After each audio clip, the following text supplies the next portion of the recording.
안녕하십니까, 박사입니다. 이번 방송에서는 타이완 대선 결과를 보는 관점 하나를 소개해 드리겠습니다. 러시아 매체 RT에 실린 미국 저널리스트 브래들리 블랭컨쉽의 기고문이 인상적입니다. 베이징과 전쟁을 원하지 않는 타이완인들이 왜 독립지향적인 총통을 선출했나라는 제목입니다. 저자는 선거 결과가 미국으로서는 중국을 계속 압박할 수 있다는 점에서 확실한 이득이라고 말했습니다. 그래도 뭔가 생각을 하게 만드는 제목입니다. 사고 능력을 저해하는 대표적인 제목은 타이완이 민주주의를 선택했다는 식의 단편적인 것들입니다. 국민당이 중국에 유화적이긴 하지만 그렇다고 그 반대편 진영인 민진당의 정책이 민주주의는 아니기 때문입니다. 타이완의 민진당은 탄소 중립을 이유로 탈원전과 태양광을 밀어붙이는 리버럴 좌파 정권입니다. 자국민의 살림살이에 아랑곳하지 않고 우크라이나에 돈을 퍼주는 독일이나 에스토니아, 리투아니아, 폴란드와 아주 비슷합니다. 그저 미국 하자는 대로 따라가고 있는 나라입니다. 타이완인들은 과반수 이상이 베이징과 전쟁을 원하지 않습니다.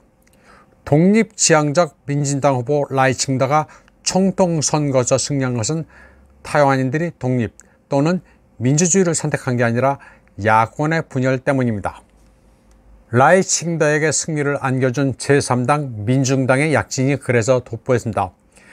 양당 구도에서 벗어나고 싶다는 유권자들의 열망이 커원제 민중당을 부각시켰습니다. 이번에 청년층표를 대거 흡수한 커원제는 특이한 인물입니다. 친민진당과 친국민당 색깔을 동시에 가지고 있습니다. 의사 출신인 그는 원래 친중 인사로 널리 알려져 있습니다. 에크모의 권위자입니다. 그는 중국도 여러 차례 방문해 모택동을 찬양하기도 했습니다. 그런데 이번 선거에서는 갑자기 자신이 타이완의 비극 2.6 사건 희생자 가족이라면서 자신이 친민진당 성향이 강하다고 밝히기도 했습니다. 속에 뭐가 들었는지 종잡을 수 없는 사람입니다. 그는 성격이 굉장히 치밀하고 두뇌 회전이 빠릅니다. 역사 지식도 상당히 일본을 방문하면 전국시대의 무장 스토리를 잘 풀어내 일본 전객들을 깜짝 놀라게 할 정도입니다. 이번 선거 결과를 표면적으로 보면 민진당 라이칭대 승리는 미국과 집단 서방의 승리, 중국의 좌절로 보이긴 합니다. 그러나 더 깊이 파고들면 이번 선거에서 라이칭더가 얻은 40%표는 주민들이 생계에 느끼는 좌절감과 타이완 독립을 원하지 않는다는 사실을 반영합니다. 국민당을 단순히 친중, 친공산주의 정당으로 보는 것은 문제가 있습니다. 국민당은 오랫동안 베이징에 공을 들이면서 수사법을 완화해 현상 유지를 추구하는 정당입니다. 중국은 하나라는 사실에는 동의하지만 해협 양측이 서로 표현을 달리한다. 즉 한쪽은 중화민국, 또 한편은 중화인민공화국이라는 1992년의 이른바 9.2 공식에 따라 현 상태를 유지하자고 주장해왔습니다. 이번에 국민당은 양안 간 긴장을 완화하고 민진당이 중국 위협을 활용하는 것을 막기 위해 교류를 확대하겠다고 선언했습니다.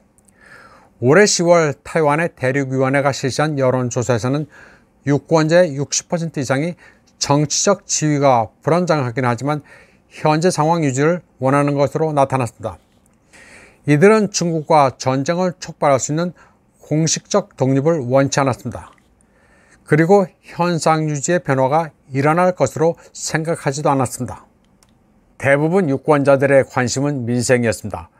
어려운 살림살이나 나아지기를 원했습니다.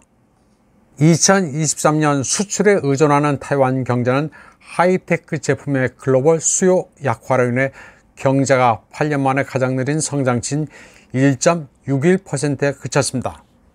또 저임금의 개선도 희망했습니다. 2022년 기준으로 타이완의 월 평균 임금은 1386달러에 불과했습니다. 이는 한국의 1919달러, 홍콩의 2444달러, 싱가포르의 3776달러에 훨씬 못 미치는 수준이었습니다. 또 주택 위기도 심각한 수준이었습니다. 커원저 후보의 민중당이 예상외의 득표를 하면서 제3당의 입지를 굳힌 것도 친중, 반중보다는 국내 문제에 집중한 덕분이었습니다. 전 세계가 타이완 대선에 지대한 관심을 가진 것도 반도체 산업과 국제무역 때문이지 민주주의나 권위주의 때문이 아닙니다. 그건 그냥 하는 말일 뿐 본질이 아닙니다. 민진당의 승리로 중국 본토와의 무역은 더 어려워지게 생겼습니다.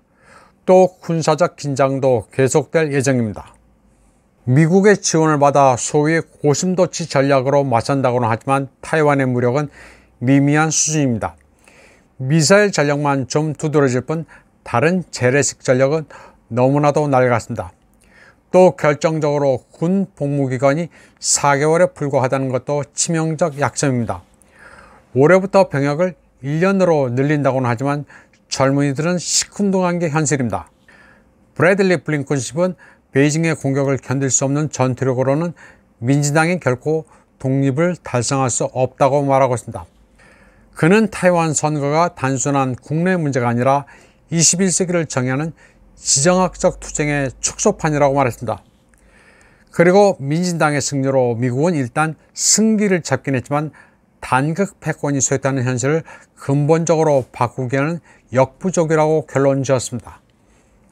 이번 방송은 여기까지 하겠습니다. 시청해주신 여러분 감사합니다.